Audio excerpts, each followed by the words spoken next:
अस्सलाम वालेकुम दोस्तों, माइकल वॉन ने जो टीम पाकिस्तान को ताना दिया कि पाकिस्तान के खिलाफ खेलने से बेहतर था कि इंग्लिश खिलाड़ी आईपीएल का जो बाकी रिमेनिंग मैचेस है वही खेले थे, शायद टी20 वर्ल्ड कप की तैयारी ज्यादा बेहतर होती।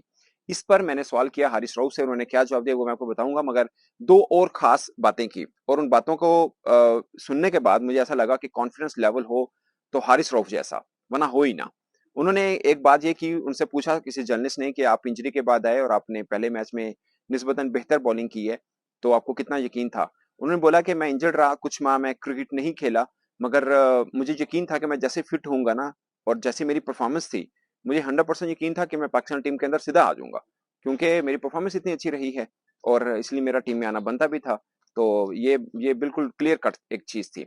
ये उनके आप अल्फाज सुने, उसके बाद मैं उनकी परफॉर्मेंस जो अच्छी थी वो बताता हूँ कि कौन सी अच्छी थी। आपने अगर पास्ट में इतनी अच्छी परफॉर्मेंसेस दी हो टीम के लिए, तो टीम को इतना मुश्किल नहीं होता कि वो आपको दोबारा पिक करे। तो दोस्तों हारिस रऊफ की थोड़ी सी परफॉर्मेंस देख लेते हैं, वनडे में भी और टी20 में। अभी हालिया यानी 5-8 मैचेस जो उनके लास्ट लास्ट हुए हैं, वो अभी वर्ल्ड कप खत्म हुआ था 2023 का वनडे का, उसके अंदर उनकी परफॉर्मेंस देख लेते हैं। उन्होंने 83 रन खाए थे ऑस्ट्रेलिया के खिलाफ, 85 रन खाए थे न्यूजीलैंड के खिलाफ, 64 रन खाए थे इंग्लैंड के खिलाफ, 53 रन खाए थे अफगानिस्तान के खिलाफ, 62 रन खाए साउथ अफ्रीका के खिलाफ। रंगे हुए हैं, मतलब 6-6 की इकोनॉमी से ज्यादा के रन उनको हुए हैं और उनको लगता है कि अच्छी परफॉर्मेंस। इवन के नीदरलैंड के खिलाफ 43 रन खाए, श्रीलंका के खिलाफ 64 रन उन्होंने खाए थे अपने कोटे में। अब उनकी टी20 की परफॉर्मेंस को भी हम थोड़ा सा देख लेते हैं। अभी लास्ट जो पाकिस्तान ने टूर किया था न्यूजीलैंड का, तो उसमें सबसे बेहतर उनकी जो बॉलिंग थी क्राइस्टचर्च के अंदर उन्होंने की थी, 29 रन दिए थे, ये उनकी सबसे बेस्ट परफॉर्मेंस है। उसके अलावा डुनेडन में जो खेले थे 4 ओवर में 60 रन उन्होंने दिए थे, 4 ओवर में 60 रन दिए थे। फिर उन्होंने जो हैमिल्टन में खेले थे 4 ओवर में 38 रन दिए, फिर 34 रन दिए, फिर 39 रन दिए,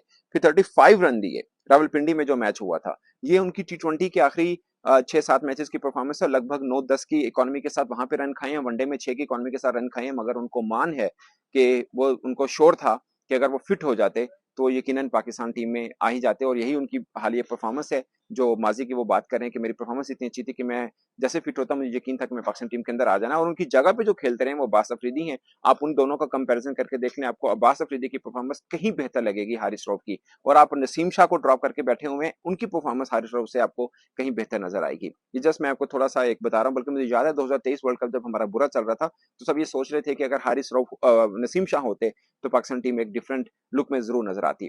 दूसरी खास बात उन्होंने ये की कि आप लोग तनकीद करें साइम अयूब के ऊपर, आजम खान के ऊपर, उनकी वजह से पाकिस्तान ने बड़े मैचेस जीते हैं। अब वो मैचेस कौन से जीते हैं, वो कहाँ पे हुए हमने नहीं देखे, या वो कौन से मैचेस की बात कर रहे हैं और कितने मैन ऑफ द मैच हैं उन दोनों के, ये शायद हारिस रऊफ को बेहतर पता होगा हमसे। उन्होंने बोल दिया, उन्होंने बोला कि नहीं, उन्होंने माजी में पाकिस्तान को कितने मैचेस जितवाए हैं, तो अभी अगर वो नहीं चल रहे हैं, उनको एक बस एक इनिंग चाहिए, तो वो ये बात सच है कि उन दोनों को एक अच्छी वाली इनिंग चाहिए जो हम सब इंतजार कर रहे हैं और वी विश के वो उनको मिले भी। मगर पास में उन्होंने पाकिस्तान को, दोनों खिलाड़ियों ने कौन से मैचेस जिताए, ये मुझे नहीं समझ आई कि हारिस रऊफ किस का हवाला दे रहे थे और किस पर्सपेक्टिव में ये बात कर रहे थे। अब सबसे अहम चीज माइकल वॉन के ऊपर मैंने उनसे सवाल पूछा कि माइकल वॉन ने कहा कि पाकिस्तान को चंगा थे आईपीएल ही खेलने दे, इंग्लिश खिलाड़ी ज्यादा बेहतर तैयारी होने से। उस पर हारिस रऊफ ने क्या जवाब दिया वो मैं आपको छोटा सा क्लिप दिखाता हूँ। माइकल वॉन ने कहा है कि पाकिस्तान टीम के खिलाफ जैसे हम लोग हारे थे, इंग्लैंड क्रिकेट के लिए बेहतर था कि वो आईपीएल के बाकी मैचेस ही खेल लेते बजाय इसके कि पाकिस्तान टीम के खिलाफ मैच। मैंने ऐसा कुछ भी नहीं सुना, तो मैं इसके बारे में कोई कमेंट नहीं करना चाहता। तो दोस्तों हारिस रऊफ ने तो बिल्कुल एक अनजान मतलब रिस्पॉन्स था उनका। उन्होंने बोला कि हमें तो पता ही नहीं है कि उन्होंने ऐसी बात की है या नहीं की है, इसलिए मैं इस पर कोई रिस्पॉन्ड नहीं करूंगा। ये टैक्टिक्स हो सकते हैं, ये इसकी दो तरह के चीज है। एक तो ये कि वाकई शायद उनको ना पता हो, एक तो ये भी हो सकता है। दूसरा ये कि टीम मैनेजमेंट की तरफ से हो कि किसी ने अगर प्रेस कॉन्फ्रेंस में सवाल होता है तो इसके ऊपर आपने रिस्पॉन्ड नहीं करना, ये भी एक हो सकता है कि एक इंस्ट्रक्शन ये हो कि आपने इस पर रिस्पॉन्स नहीं करना। बट दोनों सूरतों में जो उनको बेहतर लगा उन्होंने इस पर जवाब दिया। मगर मुझे लगता है कि टीम पाकिस्तान के लिए ये बहुत बड़ा ताना है जो माइकल वॉन ने दिया, और शायद इसका बेस्ट रिस्पॉन्स यही है कि performance is the best revenge. आप यहाँ पर जीत के उनको बताएं कि आपने जो बोला था वो एक दीवाने दीवाने का ख्वाब था, एक दीवाने का फिक्रा था जो आपने बोल दिया। मगर पाकिस्तान टीम एक इंटरनेशनल टीम है, एक बड़ी टीम है। जो हारिस रऊफ ने प्रेस कॉन्फ्रेंस में एक बात की जो मुझे बहुत बेहतर लगी, उन्होंने बोला कि पाकिस्तान टीम माजी में यूं गिर के उठी है, कई मरतबा उठी है। तो ये मुझे लगता है कि ये जो बात बोली है, ये फिक्रे जो बोले हैं, उनको यहाँ पर कर दिखाने की जरूरत है शायद।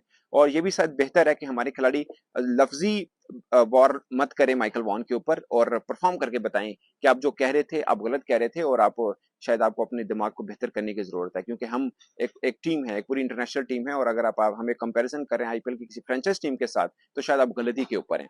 तो ये बातों से शायद नहीं होगा, और आंसर करना है, और आपको अगर दुख है पाकिस्तानी फैंस को तो ऑफ कोर्स क्रिकेटर्स को भी होना चाहिए, और इसका बेस्ट वे है रिस्पॉन्ड करने का कि आप अपनी परफॉर्मेंस के साथ करें और यहाँ पे कार्डिफ के अंदर करें। अभी 2 मैचेस हैं, दोनों मैच को जीत के आप करके दिखाएं कि हम आपके घर से आपको सीरीज हरा के जा रही हैं। और थोड़ा बैकग्राउंड में आपको बता दूं, दोनों टीमों के बीच जितनी भी सीरीज अब तक हुई, वो चाहे पाकिस्तान में हुई, चाहे इंग्लैंड के अंदर हुई, चाहे यूएई के अंदर हुई, कोई एक सीरीज भी आज तक पाकिस्तान इंग्लैंड के खिलाफ टी20 की जीत नहीं पाया है। तो ये थोड़ा सा तल्ख एक कह सकते हैं रैकेट जरूर है दोनों टीमों के बीच, मगर अब टाइम है ये बताने का कि हम वर्ल्ड कप के लिए तैयार हैं और हम जो बातें बोलते हैं वो करके भी दिखाते हैं। तो दोस्तों इस पर आपकी क्या राय है, अपना राय कमेंट के सूत्र में जरूर बताइएगा। मिलते हैं सप्ताह के लिए, इतना ही इजाजत दीजिए। अल्लाह हाफिज।